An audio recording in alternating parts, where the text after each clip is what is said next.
ಚಿತ್ರದುರ್ಗದ ರೇಣುಕಾಸ್ವಾಮಿ ಕೊಲೆ ಕೇಸ್ಗೆ ಸಂಬಂಧಪಟ್ಟಂತೆ ಪರಪ್ಪನ ಅಗ್ರಹಾರ ಜೈಲಲ್ಲಿರುವಂತಹ ಪವಿತ್ರ ಗೌಡ ಕಣ್ಣೀರು ಹಾಕ್ತಾ ಇದ್ದಾರೆ. ಹಬ್ಬದ ದಿನವನ್ನ ಜೈಲಿನಲ್ಲಿ ಕಳೀತಾ ಇದ್ದಾರೆ. ಪವಿತ್ರ ಗೌಡ ಮಗಳ ಜೊತೆಗೆ ಹಬ್ಬ ಆಚರಿಸಲಾಗದೆ ಕಣ್ಣೀರಿಡ್ತಾ ಇದ್ದಾರೆ ಪವಿತ್ರ ಗೌಡ.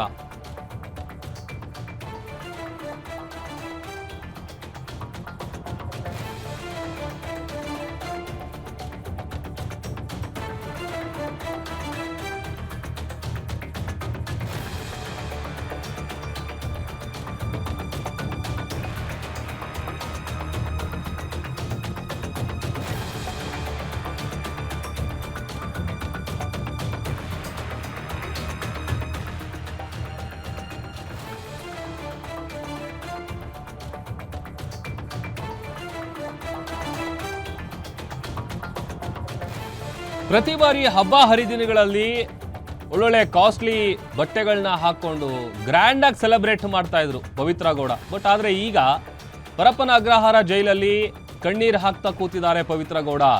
ಹಬ್ಬದ ದಿನವನ್ನು ಜೈಲಲ್ಲಿ ಕಳೀತಾ ಇದ್ದಾರೆ. ಮಗಳ ಜೊತೆಗೆ ಹಬ್ಬ ಆಚರಿಸಲಾಗದೆ ಕಣ್ಣೀರಲ್ಲಿ ಕೈ ತೊಳಿತಾ ಇದ್ದಾರೆ.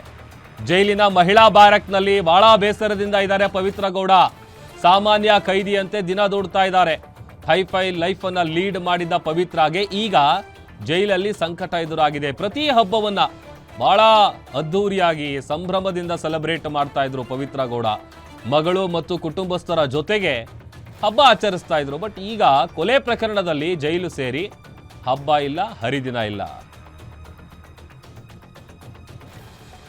ಅಂಬರೀಷ್ ನಮ್ಮ ಪ್ರತಿನಿಧಿ ಹೆಚ್ಚಿನ ಡೀಟೇಲ್ಸ್ ಅನ್ನ ಕೊಡ್ತಾರೆ. ನನ್ನ ಜೊತೆ ಲೈವ್ ಜಾಯ್ನ್ ಆಗ್ತಾ ಇದ್ದಾರೆ. ಅಂಬರೀಷ್, ಒಂದ್ ಕಡೆ ಹಬ್ಬ ಹರಿದಿನಗಳ ಸಂದರ್ಭದಲ್ಲಿ ಬಹಳ ಗ್ರ್ಯಾಂಡ್ ಆಗಿ ಸೆಲೆಬ್ರೇಟ್ ಮಾಡ್ತಾ ಇದ್ರು ಪವಿತ್ರ ಗೌಡ. ಬಟ್ ಆದ್ರೆ ಈ ಬಾರಿ ಹಬ್ಬನೂ ಇಲ್ಲ, ಎಂಥದ್ದು ಇಲ್ಲ, ಕಣ್ಣೀರ್ ಹಾಕ್ತಾ ಇದ್ದಾರೆ ಅಂತೇಳಿ ಏನ್ ಡೀಟೇಲ್ಸ್ ಗೊತ್ತಾಗ್ತಾ ಇದೆ? ಹೌದು ಪ್ರಭು, ರೇಣುಕಾಸ್ವಾಮಿ ಕೊಲೆ ಪ್ರಕರಣದಲ್ಲಿ ಪರಪ್ಪನ ಅಗ್ರಹಾರ ಜೈಲು ಸೇರಿರುವಂತಹ ಪ್ರಕರಣದ A1 ಆರೋಪಿ ಪವಿತ್ರ ಗೌಡ ದಸರಾ ಇರ್ಬೋದು, ದೀಪಾವಳಿ ಇರ್ಬೋದು, ಹಬ್ಬಗಳನ್ನ ಅದ್ದೂರಿಯಾಗಿ ಆಚರಣೆ ಮಾಡ್ತಾ ಇದ್ರು ಹೊರಗಡೆ. ಆದ್ರೆ ಇಲ್ಲಿ ಜೈಲಿಗೆ ಸೇರಿದಂತ ಸಂದರ್ಭದಲ್ಲಿ ಏನು ಹಬ್ಬವನ್ನ ಆಚರಣೆ ಮಾಡ್ಲಿಕ್ಕೆ ಆಗ್ತಿಲ್ಲ, ಜೊತೆಗೆ ಮಗಳನ್ನ ನೋಡ್ಲಿಕ್ಕೆ ಆಗ್ತಿಲ್ಲ ಅನ್ನುವಂತಹ ನಿಟ್ಟಿನಲ್ಲಿ ಕಣ್ಣೀರನ್ನ ಹಾಕಿದ್ದಾರೆ ಎನ್ನುವಂಥದ್ದು ಮಾಹಿತಿಗಳು ತಿಳಿದು ಬಂದಿರುವಂತದ್ದು. ಇವರು ಈ ಹಿಂದೆ ಐಫೈ ಲೈಫ್ ಅನ್ನ ಲೀಡ್ ಮಾಡಿದ್ರು. ಆ ಪ್ರತಿಯೊಂದು ಹಬ್ಬವನ್ನು ಅದ್ದೂರಿಯಾಗಿ ಆಚರಣೆ ಮಾಡ್ತಿದ್ರು. ಮನೆಯಲ್ಲಾಗ್ಬೋದು, ಅವರ ಒಂದು ರೆಡ್ ಕಾರ್ಪೆಟ್ ಸ್ಟುಡಿಯೋನಲ್ಲಿ ಎಲ್ಲ ಕಡೆ ಕೂಡ ಹಬ್ಬವನ್ನ ಅವರ ಮಗಳು ಜೊತೆಗೆ ಕುಟುಂಬಸ್ಥರ ಜೊತೆಗೆ ಹಬ್ಬವನ್ನ ಆಚರಣೆ ಮಾಡ್ತಾ ಇದ್ರು. ಆದ್ರೆ ಈ ಬಾರಿ ರೇಣುಕಾಸ್ವಾಮಿ ಕೊಲೆ ಪ್ರಕರಣದಲ್ಲಿ 2ನೇ ಬಾರಿ ಜೈಲಿಗೆ ಹೋದಂತ ಸಂದರ್ಭದಲ್ಲಿ ಈಗಾಗಲೇ ದಸರಾ ಹಬ್ಬನೂ ಕೂಡ ಅಲ್ಲಿ ಜೈಲಿನಲ್ಲೇ ಇರಬೇಕಾದಂತ ಪರಿಸ್ಥಿತಿ ನಿರ್ಮಾಣವಾಯಿತು. ಜೊತೆಗೆ ಈಗ ದೀಪಾವಳಿ ಕೂಡ ಅಲ್ಲಿ ಜೈಲಿನಲ್ಲಿ ಕಳೆಯುವಂತಹ ಪರಿಸ್ಥಿತಿ ನಿರ್ಮಾಣವಾಗಿರುವಂತದ್ದು. ಜೊತೆಗೆ ಮಗಳನ್ನ ನೆನೆದು ಕಣ್ಣೀರನ್ನ ಹಾಕ್ತಾ ಇದ್ದಾರೆ ಎನ್ನುವಂತಹ ಮಾಹಿತಿ ಕೂಡ ಲಭ್ಯವಾಗಿರುವಂತದ್ದು. ಅಲ್ಲಿ ಸಹಬಂದಿಗಳಿರ್ತಾರೆ. ಜೈಲಿನಲ್ಲಿ ಮಹಿಳಾ ಬ್ಯಾರಕ್ ನಲ್ಲಿ ಪವಿತ್ರ ಗೌಡ ಇದ್ದಾರೆ. ಇವರ ಒಂದು ಸೆಲ್ ನಲ್ಲಿ ಸುಮಾರು ಒಂದು 5 ಜನ ಮಹಿಳೆಯರು ಇರುವಂತದ್ದು. ಆ ಒಂದು ಮಹಿಳಾ ಬ್ಯಾರಕ್ ನಲ್ಲಿ ಪವಿತ್ರ ಗೌಡ ಇದ್ದಾರೆ. ಇಲ್ಲಿ ಏನಂತಂದ್ರೆ ಒಂದು ಬೇಸರದಿಂದಾಗಿ ಯಾರ ಜೊತೆಯೂ ಕೂಡ ಮಾತನಾಡದೆ ಒಂದು ಮೌನಕ್ಕೆ ಜಾರಿ ಕಣ್ಣೀರ್ ಹಾಕ್ತಾ ಇದ್ದಾರೆ ಎನ್ನುವಂಥದ್ದು ಜೈಲು ಮೂಲಗಳಿಂದ ತಿಳಿದು ಬಂದಿರುವಂತದ್ದು.